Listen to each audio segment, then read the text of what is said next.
Hey friends, what I want to do in this video is I want to do a little bit more of an extension of my last video because I noticed that a couple of people actually unsubscribed after watching my last video, which, I don't find surprising. And I kind of expected just because, we all have different opinions about spiritual enlightenment.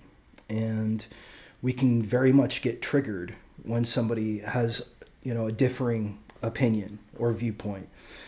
And I understand that my viewpoint about spiritual enlightenment is it's not exactly traditional. And there's a reason for that. The reason is spiritual enlightenment only comes from you. It only comes from consciousness. There is no semantic layer or semantic narrative that is correct about spiritual enlightenment. That doesn't even make sense. That doesn't even make sense. Because spiritual enlightenment is entirely about only something that consciousness can come to have some kind of an understanding of, or acknowledging even its own existence of. And that can only happen within consciousness. It cannot be conveyed in words, although there can be pointers that can be conveyed in words. But that doesn't mean that all words are on an equal footing when we're talking about spiritual enlightenment. The words that you use, I'm going to assume that you exist. I'm going to assume that I exist, right? Just for the sake of discussion. But this is a key assumption that we're making here with regard to spiritual enlightenment. But ultimately, the terms that you use to discuss spiritual enlightenment should have a direct reference to inside of you. It's like it's a knowing that corresponds to your relationship to consciousness and your intuitions and your insights about consciousness and any relation to consciousness. And so what I want to do in this video is I want to revisit a few words that I used in the last video that I think, or a few things that I said in the last video that I think triggered some of you, unfortunately. But those of you that are hanging in there, right, as subs to my channel, the fabulous few, hopefully this video benefits you too, just so, I can mouth off a little bit about spiritual enlightenment, and then you compare it to you, right? Everything I'm saying, you compare it to you, all right? And don't assume that what I'm saying has to be true for you. It doesn't even make any sense. See? Stop looking for a narrative to give you the answer about spiritual enlightenment, especially when it's coming from another person. All another person can really be for you is like a sample or a model of what you would have to do for you. And so, but I do want to discuss a few concepts. Ones that I discussed in the last video was what is holistic telos. I want to talk about that. I want to talk about power. I want to revisit truth. And I want to talk about detachment and intuition. So, see, all of these pointers are really only half true. So, for example, detachment. And what I'm going to do is I'm going to go through these and I'm just going to kind of give you, what I think really this is. So what detachment is, it's realizing that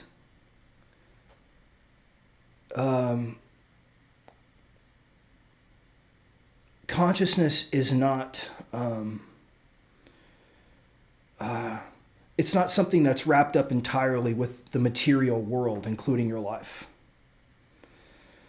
And that this is what Advaita Vedanta teaches you, is that you can realize that consciousness is actually more fundamental than your life is, and that other people's lives are. And so what detachment is pointing to and this is taught in Advaita Vedanta, is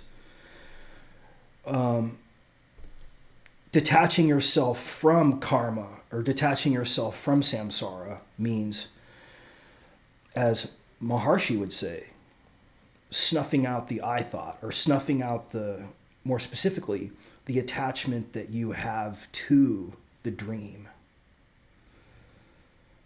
And so what this does is that this provides an understanding, or jnana, which is higher knowledge about reality, which gives you truth. Truth being, I'm a witness as consciousness to the change, but I fundamentally am unchanging.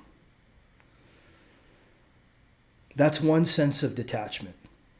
And all of that is just a pointer. See, a lot of people, they take that literal. Well, you will do that, right, as you're integrating the path, but you'll realize later on, maybe, I'm saying you will, I realized, I should say I, instead of you will, right? I realized that, no, these are just words, but they point to something which has a profound shift in you, which ultimately results in spiritual enlightenment. So spiritual enlightenment isn't just like understanding a narrative or a semantic layer. Spiritual enlightenment it's a process of coming to know yourself more and more, and then having that affect your practice over time. So I've actually become a little bit more of a gradualist regarding spiritual enlightenment. I used to be much more of a like, no, it's one shot, right? Like you have one big awakening and then you're enlightened.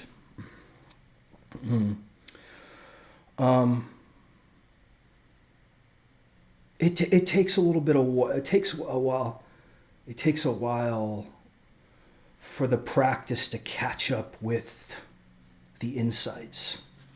And I think full enlightenment is a gradual, to become enlightened, I think, is actually kind of a gradual thing. And then there's kind of mind awakening, there's heart awakening, there's body awakenings that you can have too.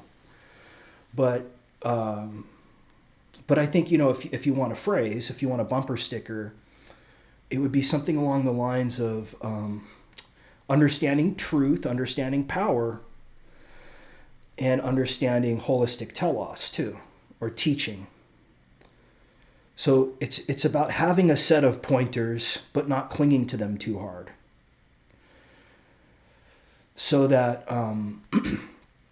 in moments of not only joy but pain, you have a greater perspective and peace through all the ups and downs of the dream, or of samsara, right? Or of karma. Because ultimately what spiritual enlightenment is it's a way to become independent of karma. This is all Advaita Vedanta, right? Which I think is a very powerful pointer in and of itself. But this is what it's called self-realization in Advaita Vedanta, self with a capital S. Now there's another notion of detachment that comes from Zen. Zen is different than Advaita Vedanta. Zen is more about getting away from the theory. So, and this comes from Chinese philosophy, because Chinese philosophy, well, actually, see, Zen is Japanese philosophy, but Zen comes from Chan, which is Chinese philosophy, and then Chan comes from Indian Buddhism, but ultimately Indian Buddhism filtered through Chinese philosophy. And Chinese philosophy is notoriously very sort of anti-metaphysical, except when it comes to social ethics. And so you can see why Zen Buddhism is all about attacking narratives and realizing the illusion of truth.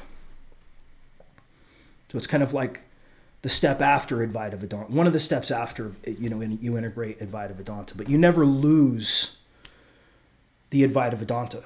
That pointer is still there. That realization that you had, all those realizations that you had when you did psychedelics, all that stuff, it all adds up. It all creates another perspective that you can rely on when it comes to being yourself with some kind of understanding sometimes, and knowing intuitively when to step away from the understanding as well, and to just allow the emotions to flow through you without judgment. But see, this wisdom comes from developing a deeper and deeper understanding and relationship between you and yourself. And then it affects your well-being. And you also develop an acceptance too of your character in the dream and other people's characters in the dream. And so you're not judging through the lens of ego as much. Although you realize the ego is going to be in the dream, right? And you're going to be attached to the character in the dream. This is, I think, what pissed people off in my video, where a few people unsubscribed, is when I said, you're going to be attached to your character in the dream. You're going to be attached to the dream. The idea that, like, you know, you can have a total detachment from ego is just it's not my experience at all. No, what you're going to have is you're going to have a greater understanding and treatment of ego. And it's not about dividing things up. Like, even the distinction between consciousness and ego is a duality. See, it's not even that. See, it's these are all just pointers to it. So this gets into the issue of truth. And really, I think that the deeper truth, it's not even really a statement, it's a pointer. And the deeper truth of spiritual enlightenment is what you're really doing is you're coming to know yourself deeper and deeper, and others deeper and deeper. And you're developing a compassionate detachment from experience as well, and from ego, but without losing the whole thing. And without, performance either. I mean, you're still the same person that you were. You're still going to offend the same kinds of people, after you become enlightened, right? It's the same old movie. It's like, this is where we get into structure and power and personality. So samsara is samsara because it works through power and through system. And so these power structures, as Spinoza understood, are part of the nature of reality, or what Spinoza would call God/nature. And Spinoza would say that these power structures are the relation between thought and extension that come from the will of God, which is entirely rational. So Spinoza gave us another concept of detachment, which is loving the dream, loving samsara, loving karma, loving the dream, or the nature of all these egos interacting, loving your enemy, loving, just because it's not personal. The personal part of it, as Spinoza would agree with Maharishi, is too much of a strong identification with yourself as an individual, or the I thought, right? Like, that is me, right? That guy standing in front of you talking is Joseph Maynard. If you become spiritually enlightened, you'll realize right away that that's a very precarious statement on a lot of levels. Some people, they think that, they have some kind of a deeper understanding of truth. Like, I know some people will sometimes say, well, you're creating the dream, or the dream is a hallucination. Those aren't true in my experience, actually. I haven't intuitively come to a conclusion on my path that I'm creating anything. What I am is just pure consciousness. And when I had my trip on 5-MeO with 5-MeO DMT a few years ago, I've done a lot of psychedelics as well, including salvia numerous times, DMT, mushrooms, 5-MeO DMT. But the breakthrough that I had when I did 5-MeO DMT was a very vivid realization that I am pure consciousness. And so what that did is that I never lost that. So I don't feel like I'm creating anything that's happening. I'm like the ether that's witnessing what's happening. The watcher. Imagine you had like a fishbowl and you're focused on the fish inside of the bowl, right? Oh, the fish in the bowl is actually what you think is important. But when I did 5-MeO DMT, it's like, no, I realize what's most important is the water in the bowl. Imagine the water in the bowl is the fish. And the fish is watching its environment, but with a full kind of paradigm shift realization that it's the omnipresent witness, unchanging witness to its environment. So that's do I think that experience is a hallucination? I haven't gotten any kind of insight like that. To me, I think that goes too far. Goes beyond the evidence. So yeah, I do have a concept of detachment, a concept of truth. Let's talk about holistic telos now. Holistic telos was an insight that I had that, we tend to think that the dream, let's just call it the dream, okay?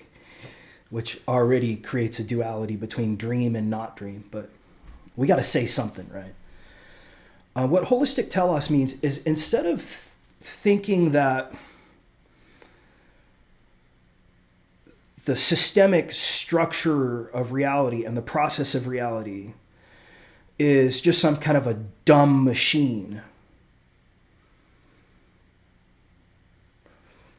it's realizing, no, that there is a purpose, there's a higher purpose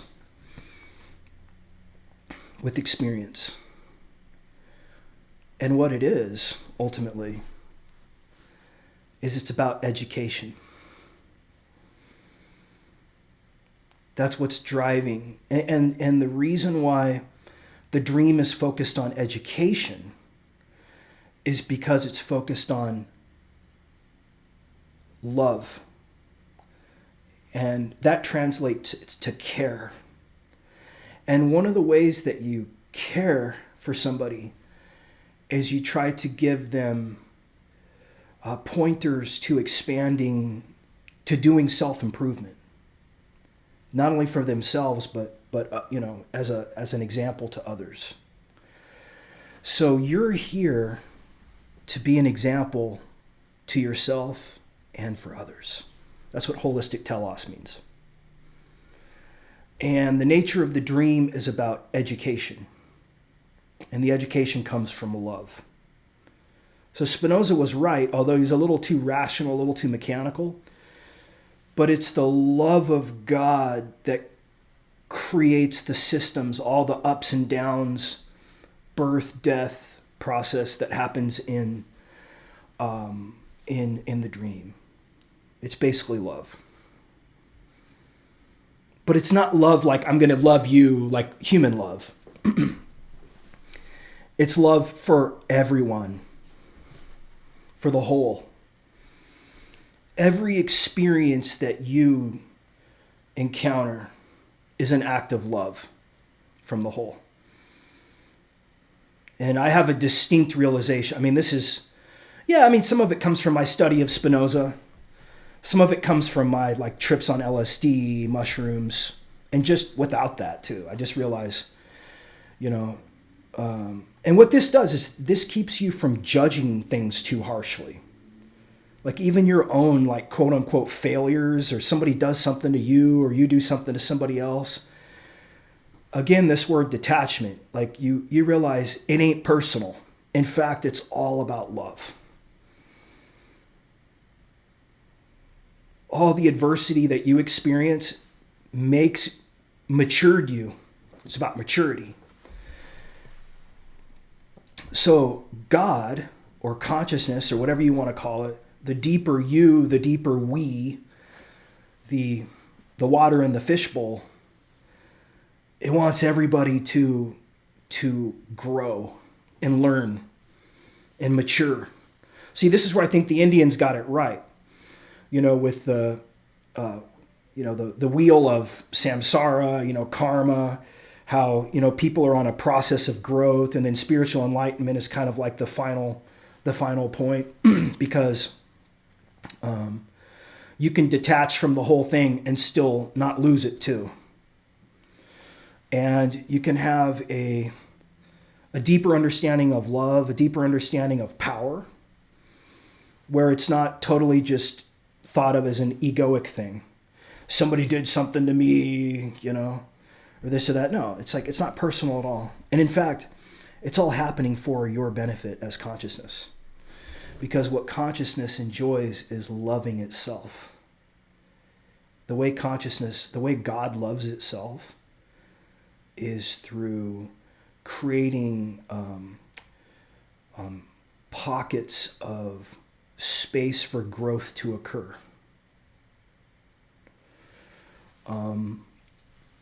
Is that a little too out there for you? A little too nuts? I don't know, right? I'll let you decide. But this is a beautiful realization to have, because you can forgive yourself, you can forgive others, you can realize it's about fit and system issues. It's not about personalities. And in fact, embrace your failures, learn from your failures, realize that your failures aren't really failures. They're acts of guidance. And you wouldn't mature if you didn't fail. So those painful moments are actually more important than the pleasurable moments even. The pleasurable moments, don't take those for granted, but those are fleeting too, right? So this recontextualizes life. And if you're detached, right, if you're the water in the fish tank, observing the fish, so to speak, you're fine. You're at eternal peace or deeper peace. This is called Turiya in Advaita Vedanta. And so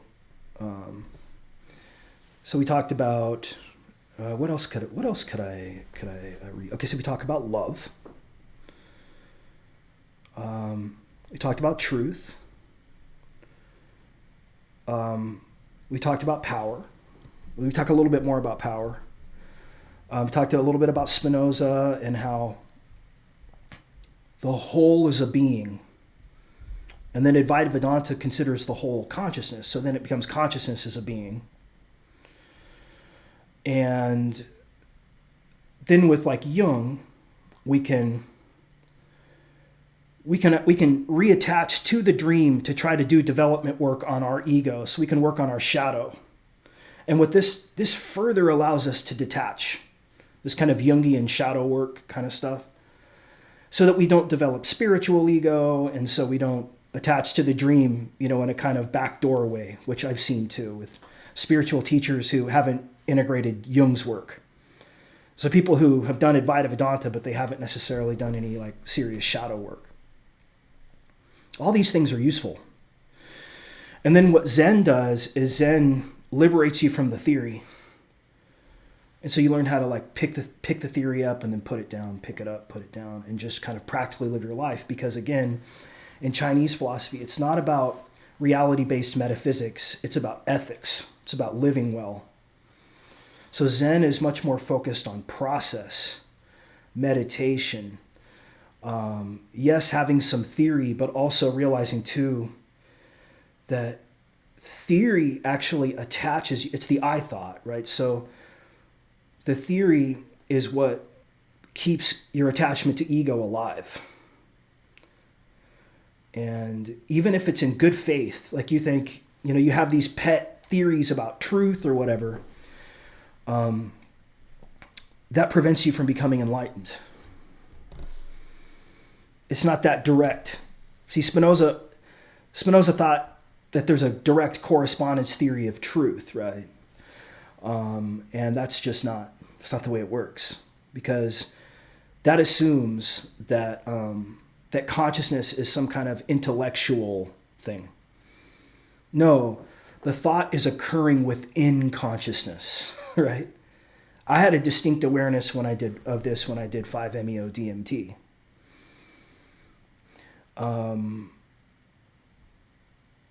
But I also realized too that the thought was referring to something.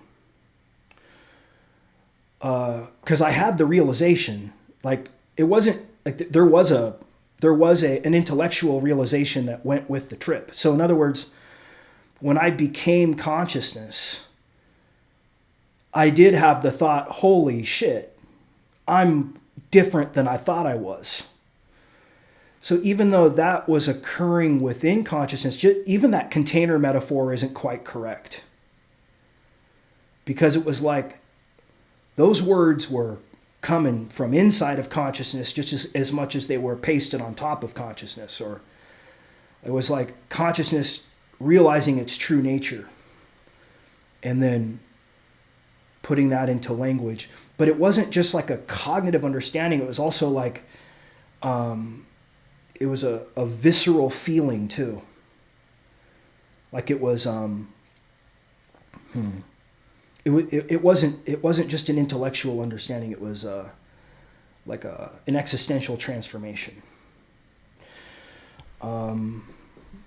So it wasn't just thought, although the thought was there. And I'm not going to say that the thought is, really distinct from consciousness. I don't know the answer to that. And I don't think it's necessarily relevant. So those of you who think that all semantics is a kind of illusion, like a lot of Zen people can fall into the trap of, be careful of that one.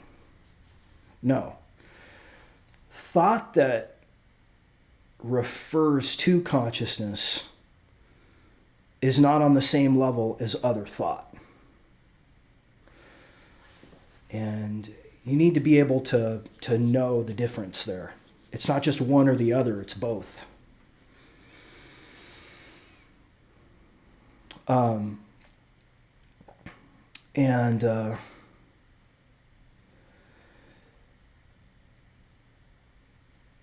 So not all of your thought is just merely pointers. So for example, going back to that 5-MeO DMT trip that I had, when I had that realization that I was very different than what I thought of myself as, and I perceived it, it was made aware to me. And then I said, my first thought was, oh shit, I gotta write this shit down. But I couldn't move. I was paralyzed. I was just, but I was still thinking to myself, like there was an understanding there.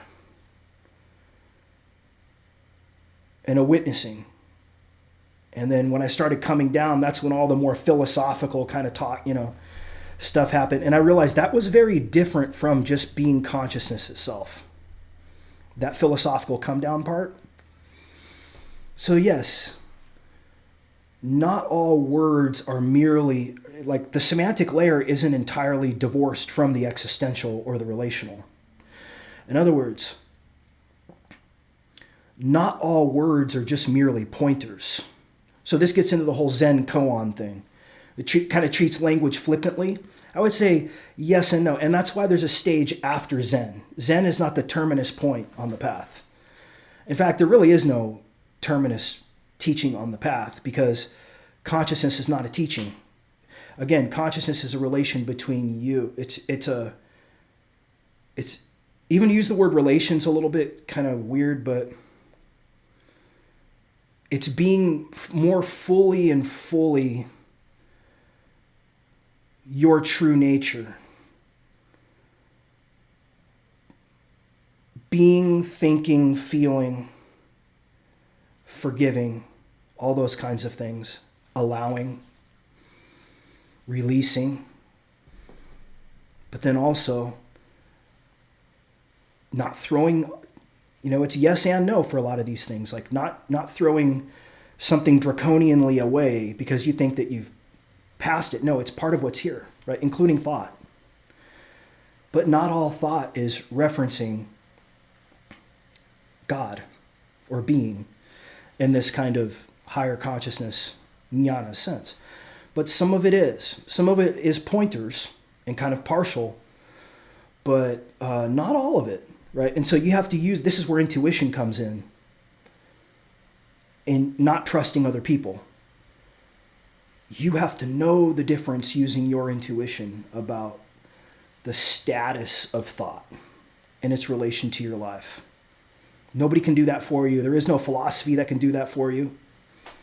It's a judgment that comes with time and experience. Okay, friends? Hopefully this was a good video. And I don't want anybody else to unsubscribe, but you never know, right?